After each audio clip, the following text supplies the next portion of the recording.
जी बिस्मिल्लाहिर्रहमानिर्रहीम। मैं मोहसिन बिलाल। मेरे साथ 92 वर्ल्ड कप जो पाकिस्तान जीता क्रिकेट में, उसके सुपरस्टार आकिब जावेद मौजूद हैं। बेसिकली दो सवालात हमने इनसे करने हैं, बीच में कोई सवाल निकल आया तो वो भी करेंगे।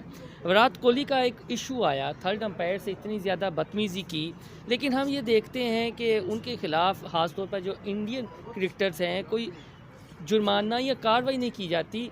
ये डिस्क्रिमिनेशन है और इसकी बड़ी वजह क्या है? देखिए, कोहली एक एग्रेसिव प्लेयर है और उसी तरह का एग्रेसिव कैप्टन है। बट ये जो चीज़ें हैं इस तरह से किसी भी कप्तान को जो है ज़ेब नहीं देती। और जहाँ तक आपने बात की किसी एक्शन की, तो देखिए ये शुरू से ये चल रहा है। हर जिसके पास पावर आती है वो आईसीसी को कंट्रोल करता है। शुरू में इंग्लैंड के पास थी तो वो आईसीसी को कंट्रोल करते थे। फिर पिछले 20 साल जो है वो ऑस्ट्रेलिया की पावर आ गई तो उन्होंने कंट्रोल किया आईसीसी को। क्यों? आईसीसी एक ऐसी बॉडी है कि सारे मुल्कों के लोग मिलके एक चीफ एग्जीक्यूटिव रखते हैं, फिर एक चेयरमैन होता है। तो जो सबसे तगड़े 2-3 मुल्क होते हैं वो अपनी मर्ज़ी का बंदा ले जाते हैं और उनके ख़िलाफ़ फिर फैसला करना तो बड़ा मुश्किल हो जाता है। इंडिया चूँकि 90% क्रिकेट इकॉनमी जो है वो इंडिया से जुड़ी है और हमेशा से इन्फ्लुएंस है पिछले 10 साल से उनका पूरी आईसीसी के ऊपर। और दूसरी सबसे बड़ी वजह यह है कि जो जो स्ट्रिंग्स हैं मैच रेफरी के, अंपायर्स के, ये जुड़ते हैं आईपीएल में। सबसे ज़्यादा उनको पैसा मिलता है, तो इसलिए जो प्लेयर्स हैं वो भी अदब से इंडियन क्रिकेटर्स के साथ खेलते हैं। पैसा प्रॉब्लम है। पैसा इज़ द मेन थिंग और इसी के लिए सारा वो कंट्रोल कर रहे हैं पूरी दुनिया को। तो हमने देखा अपनी क्रिकेट टीम की परफॉर्मेंस T20 वर्ल्ड कप में, इंडिया फेवरेट था, लेकिन पाकिस्तानी खिलाड़ियों ख़ास तौर पर ओपनिंग बल्लेबाजों के आगे उनके बालिग जो है बालस ठुस हो गए। तो दुनिया को पाकिस्तान का टैलेंट नज़र नहीं आ रहा और ये हुक्मरानी हमारे पास कब आएगी? जब पैसा ज़्यादा लगाया जाएगा, ये क्या है? देखिए, अब इस T20 वर्ल्ड कप से पहले पाकिस्तान क्रिकेट टीम या पाकिस्तान क्रिकेट बोर्ड की कोई वैल्यू नहीं थी। न्यूजीलैंड ने कहा हमने नहीं आना, इंग्लैंड ने कहा हमने नहीं आना, ऑस्ट्रेलिया ने कहा हम तो कभी भी नहीं आएंगे।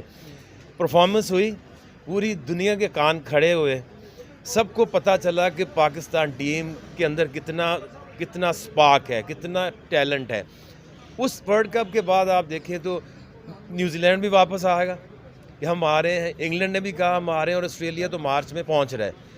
दो तरह की चीज़ें जो हैं वो आपके पास होनी चाहिए। एक आपकी टीम की परफॉर्मेंस, क्योंकि एक तगड़ी टीम जो होती है ना वो जब जाएगी, अगर ऑस्ट्रेलिया यहाँ आती है या इंडिया यहाँ आती है तो लोगों का शौक बढ़ता है, क्राउड आता है, पैसा आता है, ब्रॉडकास्ट ऊपर जाती है।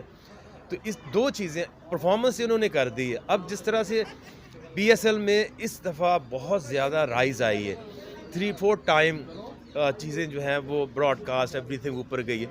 तो जैसे ही 2-3 साल में आप देखेंगे जिस तरह का यंग टैलेंट आ गया है, पाकिस्तान की अब बहुत मांग है पूरी दुनिया में और इस इकॉनमी, क्रिकेट इकॉनमी जो है ये भी अगले 2 साल में बहुत बेहतर होने जा रही है। तो हमारा टाइम अब शुरू होता है अब से। अच्छा, आखिर बताइएगा कि मेगा इवेंट होने जा रहा है पीएसएल का और ओमिक्रॉन के केसेस भी बढ़ रहे हैं, तो मुतासर होता देख रहे हैं या? देखिए, उसमें पूरी दुनिया में अब ये कंट्रोल नहीं हो रहा। अभी बिग बैश चल रही है। एक टीम के मेलबर्न स्टार के 12 रिपोर्ट हुए पॉजिटिव। बहुत सारे हुए, लेकिन उन्होंने कहा यार इसको हम नहीं रोक सकते। अब लोगों को अवेयरनेस दे दी है, सबको उन्होंने वैक्सीन तकरीबन सबको लगा दी है। तो अब इसको हमने ऐसे ही मैनेज करना है, क्योंकि अब ये इतना जिसने वैक्सीन लगाई हो, बूस्टर लगाया हो, उसके लिए ये डेडली नहीं है। तो इसी तरह से कराची में भी जो सारे प्लेयर्स हैं वो सारे उनको वैक्सीन हो चुकी हैं। जो क्राउड है वो भी वैक्सीनेटेड क्राउड ही ग्राउंड में आएगा। तो अब ये आपको थोड़ा सा रिस्क तो लेना ही पड़ेगा, क्योंकि अब ये पोस्टपोन हुई तो फिर पूरा साल हमारे पास विंडो नहीं है इसको कराने की। तो इसी तरह थोड़ी सी गवर्नमेंट की तरफ से, क्रिकेट बोर्ड की तरफ से और फ्रेंचाइज और प्लेयर्स की तरफ से थोड़ी सी अपनी ये एहतियात करें और कोशिश करें कि एसओपीज़ और सारी चीज़ों को फॉलो करें, तो मेरा ख्याल है कि होनी चाहिए और कामयाब होगी। भाई लास्ट में एक सवाल लास्ट में कि सवाल अपना कर लें। इमरान ਨਜ਼ੀਰ ਫਿੱਟ ਸੀ, ਉਹਨੂੰ ਪੀਐਸਐਲ ਮੌਕਾ ਹੀ ਨਹੀਂ ਦਿੱਤਾ ਗਿਆ ਵਿਚਾਰੇ ਨੂੰ, ਰੋਂਦਾ ਹੈ। वो दूसरा की ना होता सलमान बाटवी, इमरान नज़ीर ना ਇਮਰਾਨ ਨਜ਼ੀਰ इमरान नज़ीर का आपने पूछा तो जब वो बीमार थे तो लाहौर कलंदर ने ही उनको बुलाया था। उनके ऊपर काफ़ी हमने कोशिश की, इलाज में भी उनकी मदद की, फिर उनकी ट्रेनिंग भी की, फिर उनको लाहौर कलंदर ने ही सिलेक्ट किया था जो T10 के लिए, लेकिन वो गवर्नमेंट ने नहीं जाने दिया था उस साल। तो फिर उसके बाद दोबारा से उनकी जो है वो प्रॉब्लम शुरू हो गई।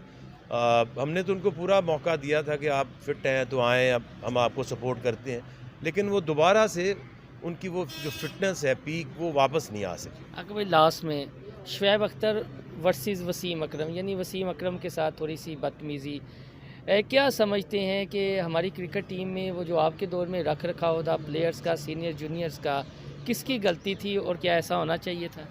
देखिए मेरी बात सुने, जो भी प्रोफेशनल है, चाहे वो किसी भी प्रोफेशन में, जो स्क्रीन है, जो माइक है, इस पे बोलने का हर बंदे को हक है। अगर हम बुरा खेलते हैं लाहौर कलंदर तो मुझे लोग गालियाँ भी देते हैं, लेकिन वो उनका हक है। मेरा काम है अपना काम करना। और जब कोई क्रिकेटर किसी के बारे में, जैसे मैंने मिसबा के बारे में कहा, मैंने वकार के बारे में कहा, तो ये मेरा पॉइंट ऑफ व्यू है। अब ये अगले बंदे पे डिपेंड करता है कि वो उसको लेता किस तरह से है। मैं तो समझता हूँ कि हर बंदे जो अगर पहले शुएब ने कुछ कहा तो वसीम को नहीं रिएक्ट करना चाहिए था, और अगर वसीम ने कहा तो शुएब को रिएक्ट नहीं करना चाहिए था। दोनों प्रोफेशनल्स हैं, दोनों के पास माइक आता है, तो जो उनकी समझ है, किसी भी पॉइंट ऑफ व्यू उनका जो है वो उनका है, और उसको कोई किसी को क्यों चैलेंज करे। नहीं, वो हमारा ये होता है ना कि यानी आप 92 वर्ल्ड कप की टीम का हिस्सा थे, चलें शुएब अख्तर तो जिस टीम में हिस्सा रहे, वो पाकिस्तान हेयर मेगा इवेंट जीता ही नहीं है, वसीम अकरम एक लेजेंड्स है। तो आपके हवाले से तो कभी हमने सुना, आप उनके साथ खेलते भी रहे हैं, तो एक पाकिस्तानी जो नौजवान है फिर ये देखते हैं कि यार ये हमारा लेजेंड्स आपस में क्या करें, तो क्या कहेंगे दोनों? ये बुरी बात है और ऐसा होना नहीं चाहिए। अगर कोई किसी का पॉइंट ऑफ व्यू, उसकी रिस्पेक्ट करें, आगे से रिएक्ट नहीं करना चाहिए, क्योंकि आप हीरोज़ हैं और आपका कंडक्ट जो है पूरी दुनिया में और सारे पाकिस्तानी बच्चे भी देख रहे होते हैं। Thank you. जी बिल्कुल, आकिब जवेद की बातें आपने सुनी, उनका ये कहना था वसीम अकरम, शुएब अख्तर हीरोज़ हैं और कंडक्ट पूरी कौम देख रही होती है, तो एक दूसरे को दरगुजर कर देना चाहिए। इंडिया के हवाले से उन्होंने ये कहा कि इंडिया के पास पैसा बहुत है, पैसा बहुत लगाते हैं, अंपायर और जो प्लेयर्स हैं वो भी सरे तस्लीम हम कर लेते हैं, लेकिन अब पाकिस्तान की क्रिकेट टीम की जो T20 में परफॉर्मेंस रही है उसके बाद दुनिया पाकिस्तान की क्रिकेट को सराह रही है। आपको मेरी ये वीडियो पसंद आए तो मेरे चैनल इनसाइड स्टोरी सब्सक्राइब करना ना भूलिएगा। अल्लाह हाफिज़।